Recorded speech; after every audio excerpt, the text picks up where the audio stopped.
একদিন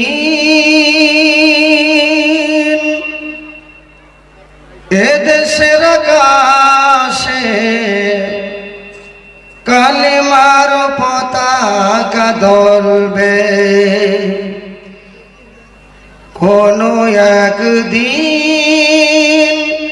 এদেশের আকাশে কালেমার পতাকা দোলবে।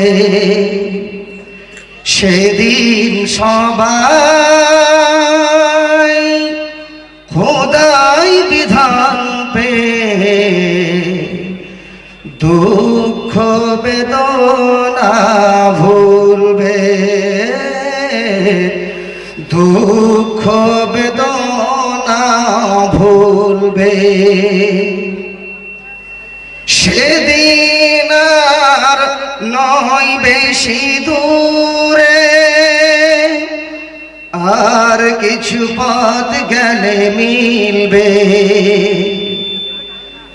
থাকবে না অনাচার, দুর্নীতি কদাচার।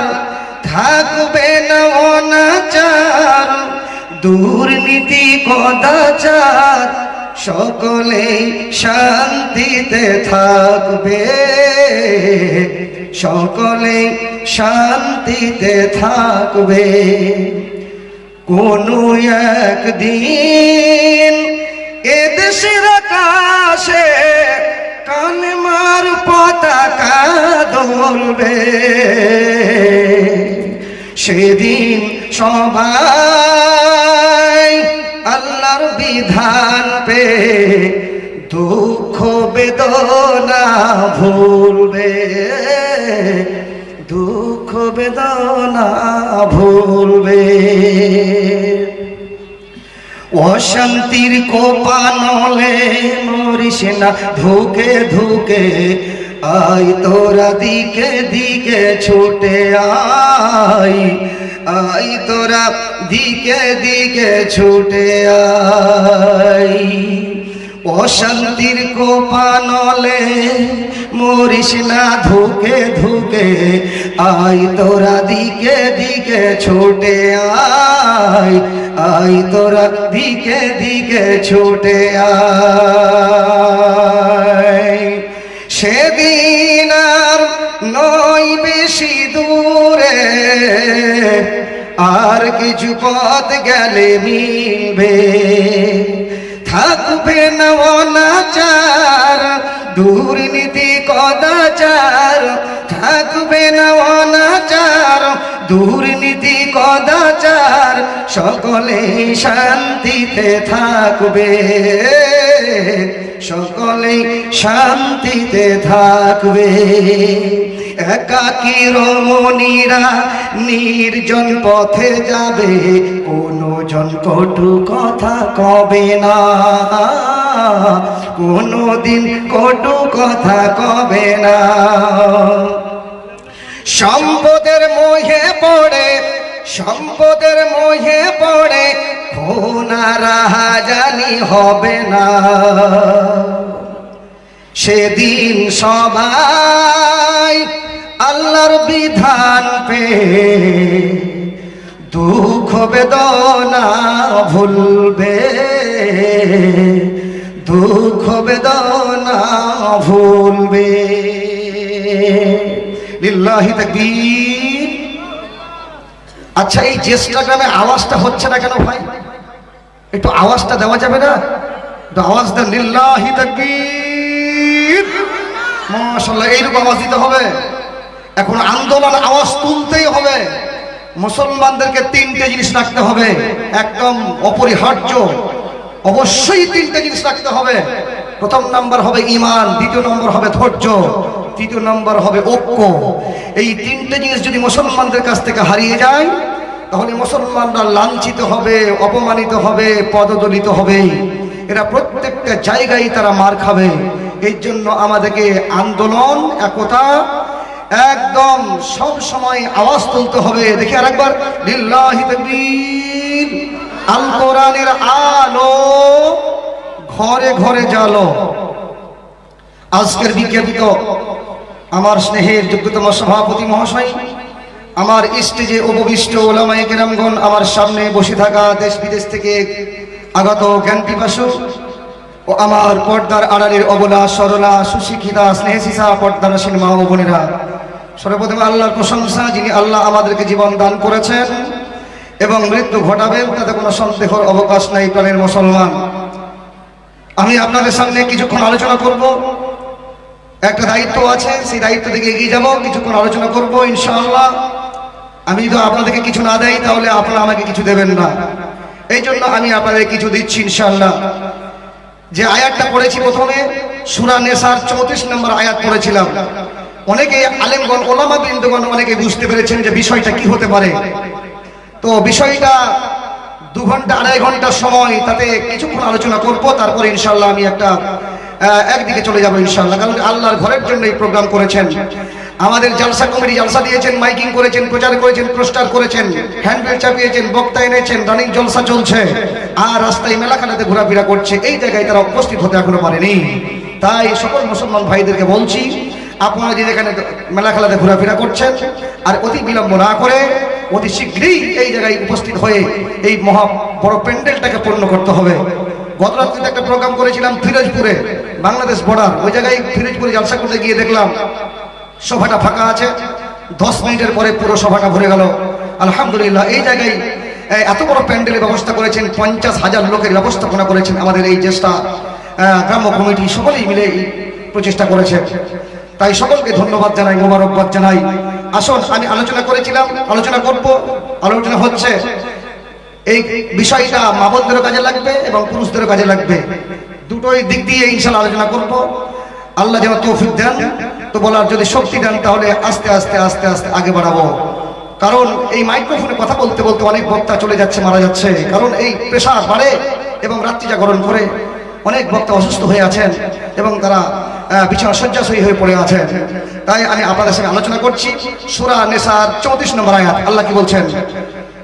আমার আল্লাহ বলছেন, الرجال قوامون على النساء بما فضل الله بعضهم على بعض وبما أنفقوا من أموالهم فالصالحات قانتات حافظات للغيب بما حفظ الله والتي تخافون نشوزهن فعظوهن واهجروهن في المضاجع واضربوهن فإن أطعناكم فلا تبغوا عليهن سبيلا إن الله كان عليا كبيرا। আমার আল্লাহ বলছেন, الرجال قوامون على النساء, সারা পৃথিবীতে যত পুরুষ আছে এরা হলো নারীদের কওয়াম, নারীদের নেতা, নারীদের কমান্ডার, নারীদের নেতা, নারীদের কমান্ডার। কমান্ডার যেমন লেফট রাইট করে মিলিটারিরা উঠা বসা করে, তেমনি পৃথিবীতে যত পুরুষ আছে এরা হলো নারীদের কমান্ডার। অতএব হে নারী, পৃথিবী বুকে তোমরা স্বাধীনতার মুখ দেখতে পাবে না, স্বাধীনতার গদিতে বসতে যেও না, স্বাধীনতার গদিতে বসতে যেও না। যে নারী স্বাধীনতার গদিতে বসেছে, যে নারী নেতৃত্বের গদিতে বসেছে, এই নারী কোনোদিন জান্নাতে যেতে পারবে না। আল্লাহর নবী নারী নেতৃত্বের উপরে লানত করেছেন। অতএব নারী নেতৃত্বে কোনোদিন সাকসেস হওয়া যাবে না, যাবে না, যাবে না। স্ত্রী শব্দের অর্থ কি? স্বামী শব্দের অর্থ কি? স্বামী মানে হলো অভিভাবক, আর স্ত্রী মানে হলো আশ্রিতা, আশ্রিতা থেকে স্ত্রী হয়েছে। তেমনি কোনো মানুষ যখন মাঠে কাজ করে গরমের মৌসুমে অত্যন্ত শরীর ক্লান্ত হয়ে যায়, ক্লান্তি যখন শরীরে আসে তখন ওই মানুষগুলো মাঠ থেকে চলে আসে।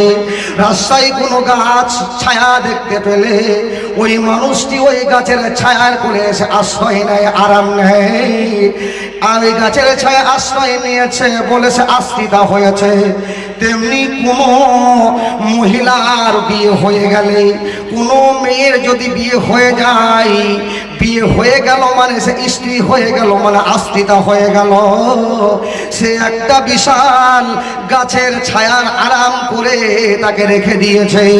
অতএব স্ত্রী মানে হলো আশ্রিতা, আর স্বামী মানে হলো অভিভাবক। অতএব পৃথিবীর বুকে স্বামী নেতৃত্বে দেবে। অতএব বন্ধুরা আমার, পৃথিবীর বুকে পুরুষ নেতৃত্ব দেবে, আর নারীরা তাদের অধীনস্থে জীবন কাটাবে। সারা জীবনটা কাটাতে হবে, অমূল্য ধন স্বামীর কাছে কাটাতে হবে। ভাইরা আমার, বন্ধুরা আমার, চারজন, একজন বেপরদা নারী চারজন পুরুষকে জাহান্নামে নিয়ে যাবে। কবি কি বলছেন? সৎ পথে করিও ভ্রমণ, সৎ পথে করিও ভ্রমণ, যদিও হয় দেরি, অসৎ নারী করিও না বিয়ে, যদিও হয় পরি। একটা পচা ডিমে যেমন বাচ্চা আশা করা যায় না, তেমনি ধর্মহীন নোংরামিতে নিমজ্জিত একজন বেপরদা নারীর কাছ থেকে সুসন্তান আশা করা যায় না। যে ওই মেয়েটির পেট থেকে ভালো সন্তান তৈরি হবে, ভালো হাফেজ তৈরি হবে, ভালো বক্তা মাওলানা তৈরি হবে, বিজ্ঞ আলেম তৈরি হবে, এ আশাটা করা যাবে না। চিনিকে যত্নে রাখলে পিঁপড়াই ধরাটা যতটা কঠিন, নারীরা পর্দায় থাকলে নারীদেরকে অপমান করা ততটা কঠিন। তাদেরকে কখনো অপমান করা যাবে না। তেমনি আল্লাহর নবী বলেছেন, একজন বেপরদা নারী চারজন পুরুষকে জাহান্নামে নিয়ে যাবে। তার পিতাকে জাহান্নামে নিয়ে যাবে, তার ছেলেকে জাহান্নামে নিয়ে যাবে, তার বড় ভাইকে জাহান্নামে নিয়ে যাবে, তার স্বামীকে জাহান্নামে নিয়ে যাবে। তাহলে একজন বেপরদা নারী চারজন পুরুষকে জাহান্নামে নিয়ে যাবে। তাহলে কত বড় ভয়ানক দেখেন। আপনাদেরকে আলোচনা করছি, পৃথিবীতে যখন কোন মহিলা জন্ম নেয় তখন ওই মেয়েটির প্রথম ওই মেয়েটির মালিক হবে তার, ওই মেয়েটির মালিক হবে তার আব্বা। আব্বার অধীনস্থে তার জীবন থাকবে। এরপরে যদি আব্বা মারা যায় কিংবা বিদেশে চলে যান কিংবা পাগল হয়ে যান, তখন ওই মেয়েটির মালিক হবে তার স্বামী। স্বামীর বিনা হুকুমে সে বাড়ির বাইরে যেতে পারবে না। কারণ যখন ওই স্বামী যদি বিদেশে চলে যান কিংবা আপনার পাগল হয়ে যান, তখন ওই মেয়েটির মালিক হবে তার স্বামী। বন্ধু আমার, তাহলে পিতা মারা গেলে, যদি পিতা মারা যায় আর ওই মেয়েটি জীবিত আছে, তাহলে ওর পরে দায়িত্বটা কার হবে? ওর পরে দায়িত্বটা হবে তার আপনার ভাই, তারপরে আপনার সন্তান, তারপরে স্বামী। এইরকম চারটা ভাগ আছে। বন্ধুরা আমার, ইসলাম দরদি বন্ধু আমার, এরপরে যদি স্বামী মারা যায়, স্বামী যদি মারা যায়, এরপরে ওর মালিক হবে তার সন্তান। মা ও ছেলের অধীনস্থে তার জীবন থাকবে।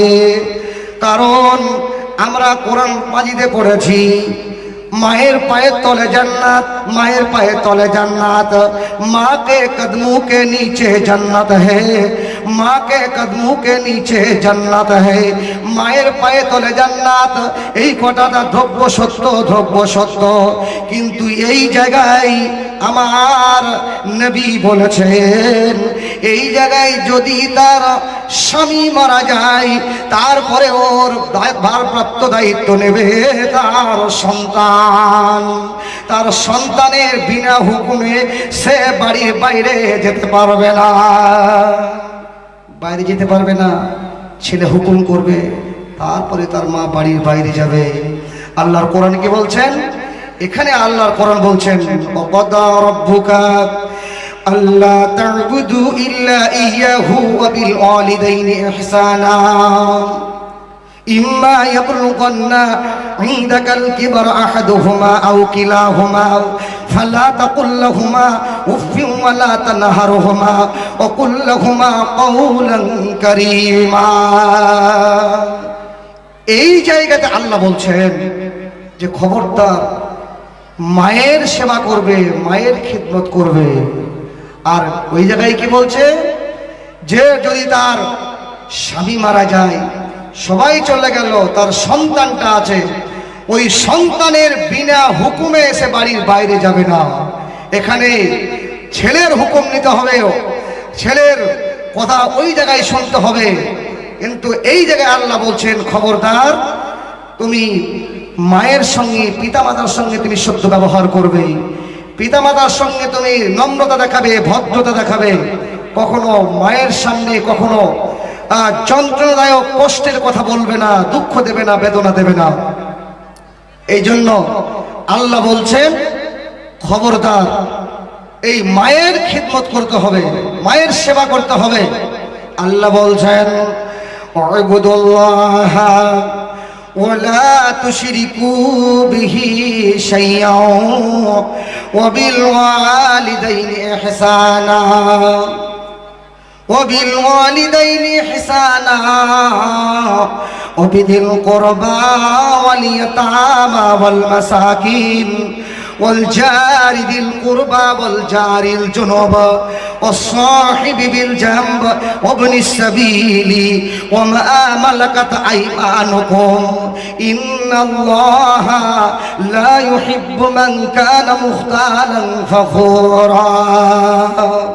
এই জায়গায় আমার আল্লাহ বলছেন আমারই ইবাদত করার পরে পরে তুমি তোমার পিতামাতার সঙ্গে সত্য ব্যবহার করবে, আর জীবনে তুমি কোনোদিন শিরক করবে না, বড় পাপ করবে না। পৃথিবীতে আল্লাহর সবচাইতে বড় পাপ হলো আশরিকু বিল্লাহ।